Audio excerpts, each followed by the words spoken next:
awal film, kita diperkenalkan dengan seorang mantan kapten pasukan khusus bernama John. Diketahui John mengalami gangguan mental setelah semua anak buahnya dibantai saat di zona perang. Di sini John meminum arbal dengan 2 buah peluru yang lalu ia masukkan ke dalam pistol yang akan ia tembakkan kepada dirinya sendiri. Hal tersebut pun ia lakukan untuk memastikan apakah dia layak atau tidak untuk tetap hidup.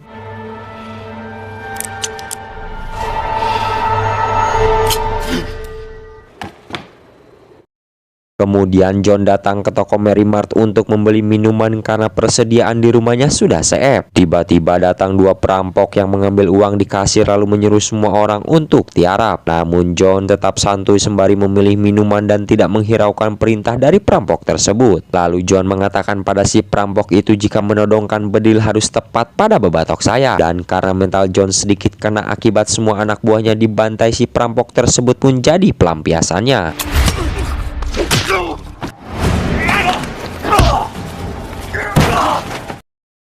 Keesokan harinya datang seorang wanita yang langsung memarahi John. Yang diketahui wanita tersebut adalah adik John yang bernama Cindy. Kemudian mereka berdua pergi ke sebuah kafe Mary Mart untuk dinner makan siang. Di sana Cindy mengatakan pada John jika dia akan kembali ke Brazil 2 hari lagi. Yang diketahui Cindy sekarang menjadi aktivis kemanusiaan di sebuah kota kecil yang ada di Brazil.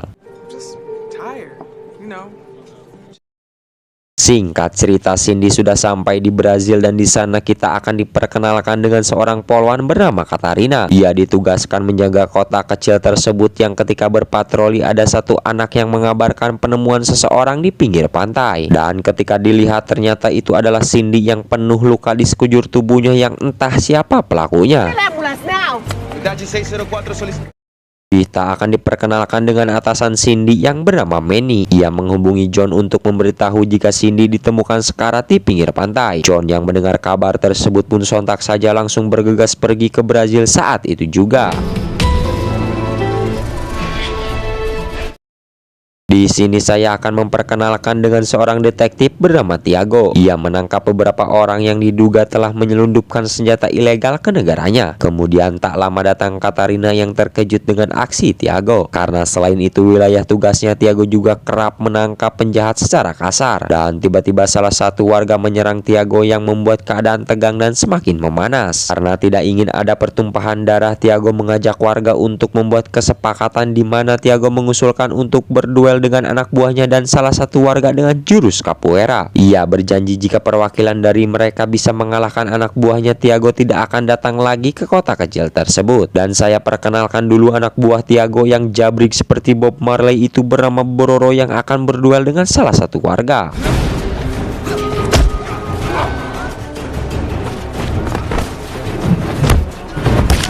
Ternyata Bororo tidak begitu kesulitan untuk mengalahkan orang tersebut karena kemampuannya jelas di bawah dia.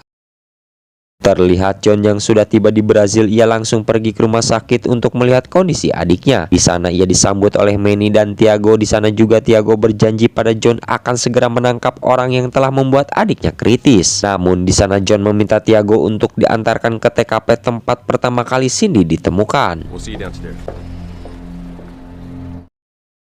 Tiba di lokasi, John diperkenalkan dengan Katarina yang bertugas di sana. Namun tiba-tiba, ya, ternyata John masih mengalami trauma yang mendalam akibat pembantaian pada seluruh anak buahnya di medan perang. Dan dari sana mereka semua dibuat terkejut karena ternyata John bukanlah sosok orang yang sembarangan. Karena John sangat sigap dengan situasi di sekitar tatkala mendengar ledakan. Follow me, Mr. Sherman. Please. Kemudian John diajak kelempangan oleh Katarina sembari menceritakan tentang kota kecil ini. Semua fasilitas seperti rumah sakit, sekolah, dan lain-lain dibiayai oleh bisnis ilegal. Sehingga para warga sudah terbiasa dan membantu bisnis para donatur agar lancar karena pemerintah setempat tidak peduli dengan kota ini. Kemudian John kembali ke rumah sakit dan di sana ia melihat suster yang mimik mukanya berasal dari Asia Tengah menyuntikkan cair ke dalam impusan. Namun tak berselang lama Cindy mengalami kejang-kejang. John yang khawatir sekaligus panik pun memanggil petugas medis untuk menangani adiknya tersebut. John mengatakan jika Cindy terakhir kali diberi obat oleh suster yang sepertinya berasal dari Asia, di mana ternyata pihak rumah sakit tidak mempunyai petugas medis yang berasal atau mimik mukanya dari Asia.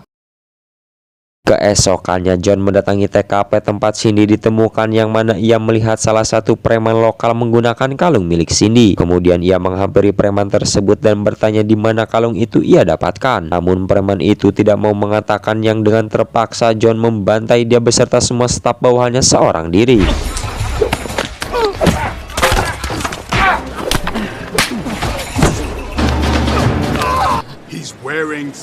Dan kemudian Katarina datang untuk melerai mereka, yang lalu preman tersebut mengatakan jika Cindy adalah orang yang telah merawat adiknya paling kecil, namun sayang ia telah diculik sehari sebelum Cindy ditemukan di pinggir pantai. Lalu preman tersebut memberikan buku harian Cindy pada John sebagai bukti bahwa perkataan preman itu benar adanya. You keep it. She wanted you to have it.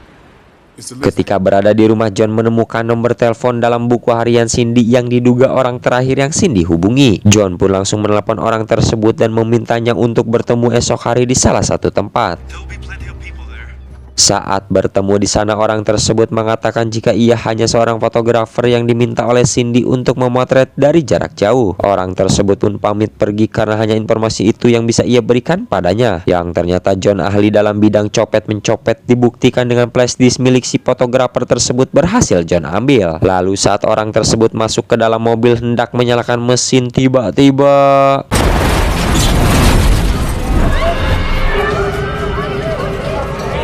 ya, ternyata orang tersebut dan John sudah dipantau dari jarak jauh. Yang tak lama setelah itu muncul satu mobil yang menembaki John. Dengan bakat yang ia miliki saat masih menjadi kapten di pasukan khusus, John pun berhasil menghabisi sebagian dari mereka sesaat sebelum kabur.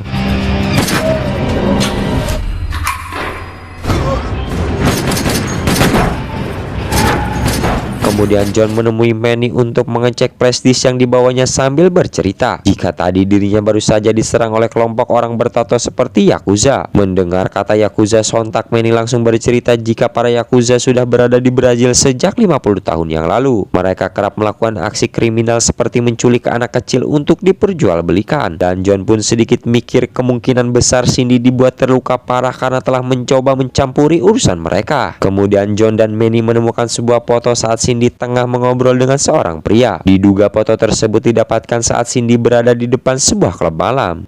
Wait a second, I'll take you there. Malam harinya John pun datang ke klub malam tersebut untuk menemukan pria yang sebelumnya bersama Cindy di foto. Dan kebetulan itu bukan hal yang rumit bagi John untuk menemukan orang tersebut, yang ternyata dia seorang DJ. Dan pada kesempatan yang bisa dibilang kurang pas karena DJ tersebut hendak modal, John pun langsung mengikutinya.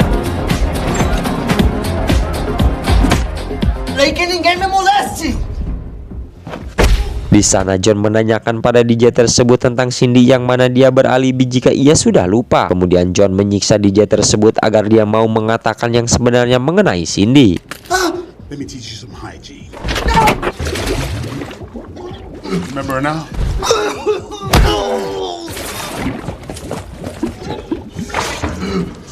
Okay. Setelah dicelupkan ke kloset yang hambrang bau beberapa kali beserta sisa-sisa cepirit yang ketelak, DJ tersebut pun baru mengatakan jika bahwasannya orang yang membuat Cindy sekarat tak lain dan tak bukan adalah bosnya. Dia juga memberitahu alamat tempat usaha bosnya kepada John sebagai langkah cari aman. Okay. A small dirt road. 25 client owns the place. Sementara di sisi Tiago dan Bororo mengajak semua anak buahnya untuk menghabisi para pemuda yang dianggap kriminal di kota tersebut. Hal tersebut sebenarnya sangat berlebihan, tak kalah mengingat para kriminal itu juga adalah orang-orang yang membiayai fasilitas umum yang ada di sana. Ketika tiba di sana, dengan hilangnya rasa manusiawi dan brutalnya mereka menghabisi para pemuda yang diduga terlibat bisnis ilegal.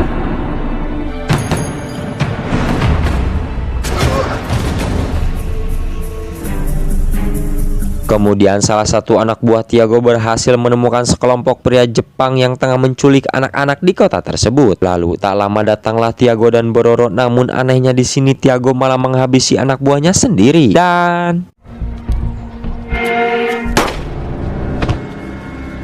diketahui jika ternyata Tiago dan Bororo selama ini bersekongkol dengan kelompok Yakuza. Dan ternyata alasan Tiago membantai para pemuda di sana tak lain dan tak bukan karena mereka selalu menggagalkan aksi kelompok Yakuza. Keesokannya John ditemani oleh Manny sudah tiba di alamat yang diberikan oleh DJ semalam, lalu ia menyuruh Manny untuk pulang. Sementara John masuk ke dalam untuk menyelesaikan masalahnya dan saat di sana dia menghabisi satu persatu anak buah Yakuza. Walaupun jumlah mereka banyak, namun bukan hal sulit bagi John untuk membantai mereka semua sendirian.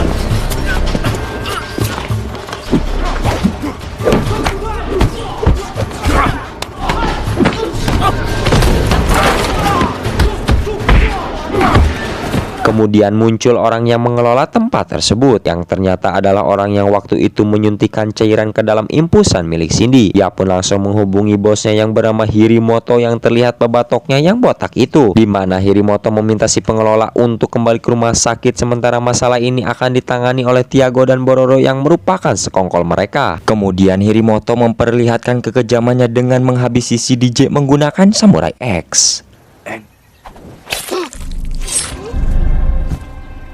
Sementara John yang sedang OP-OP-nya dihentikan oleh Tiago dan Bororo. Lalu datang Katarina bersama anak buahnya yang berusaha menghentikan keributan tersebut. Di sana John mengatakan pada mereka jika dirinya punya bukti kejahatan kelompok Yakuza di dalam koper yang ia dapatkan saat di klub malam. Lalu Tiago meminta koper DJ tersebut untuk ia selidiki lebih lanjut. Ketika John keluar bersama Katarina, akhirnya John mencurigai Tiago bersekongkol dengan kelompok Yakuza. Hal tersebut ia simpulkan saat tadi Tiago menyebutkan nama si DJ yang padahal John tidak pernah mengatakan dari mana koper itu ia dapatkan. Kemudian John menyuruh Katarina untuk menjaga adiknya Cindy di rumah sakit, sementara dia akan menyelidiki Tiago dan Bororo. Saat di rumah sakit, ternyata benar wanita Yakuza tadi sudah ada di sana berniat untuk menghabisi Cindy. Namun untungnya Katarina datang tepat waktu, yang tak banyak basa-basi Katarina langsung mendor orang itu tepat di usus buntunya. Berlokasi di pelabuhan, Tiago dan Bororo datang ke sana tanpa mereka sadari jika John menyelinap di bagasi mobilnya. Kemudian John mengamati lingkungan sekitar yang ternyata tempat itu adalah markas kelompok Yakuza. Semua anak-anak yang diculik dari kota kecil itu dikumpulkan di sini sebelum mereka semua dikirim ke luar negeri untuk diperjualbelikan. John langsung menghubungi Manny dan menyuruhnya untuk mengirim polisi ke tempat tersebut. Cops over here, tell them do not radio it in. I was afraid of that. Saat mereka briefing, lalu tak lama terdengar suara tembakan di luar yang mana mereka semua mengira bahwa itu adalah ulah John. Di sini John masuk ke dalam menghabisi mereka semua satu persatu dengan skill yang ia miliki saat menjadi kapten di pasukan elit.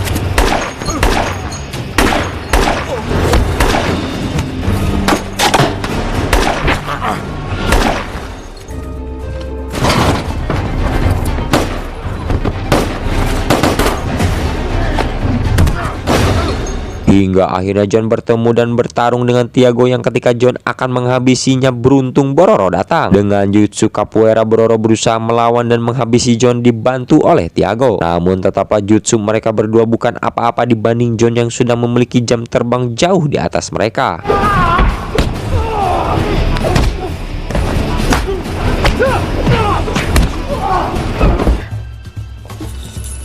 Kemudian tak lama datang Hirimoto dengan Samurai X-nya membantu mereka menghabisi John. Terlihat di raut bebenguk John yang tidak gentar walaupun ia harus melawan mereka bertiga sekaligus. Karena John memiliki keyakinan yang dalam di hatinya pada sutradara jika ia akan menang pada akhirnya.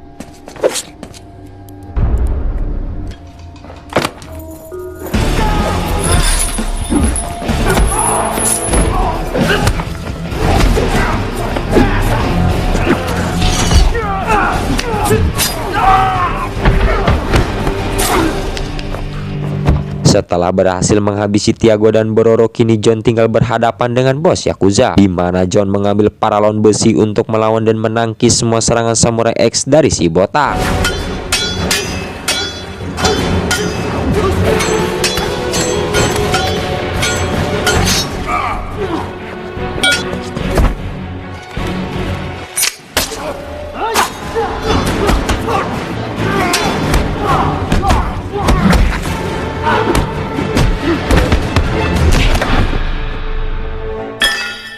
Setelah menghabisi si botak, John melihat Tiago yang masih hidup, di mana ia menyesali perbuatannya karena sudah berkhianat. Kemudian John memberikan bedil pada Tiago dan juga memberi pilihan lebih baik ditangkap atau bunuh diri. Yang ketika John berjalan keluar, terdengar suara bedil yang ternyata Tiago memilih untuk mengakhiri hidupnya daripada ditangkap.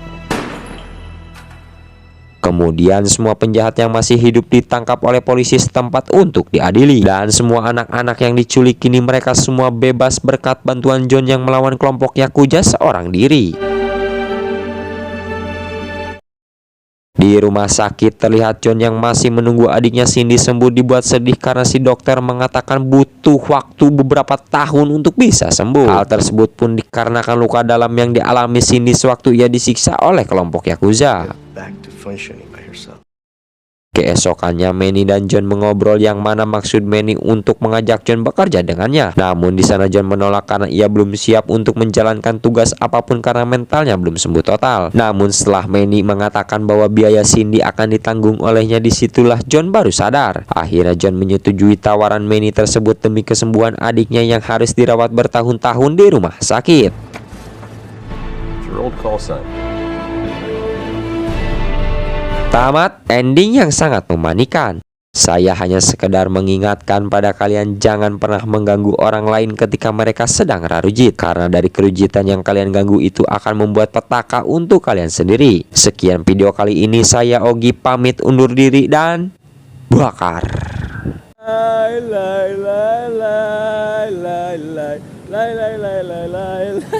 Udah tuh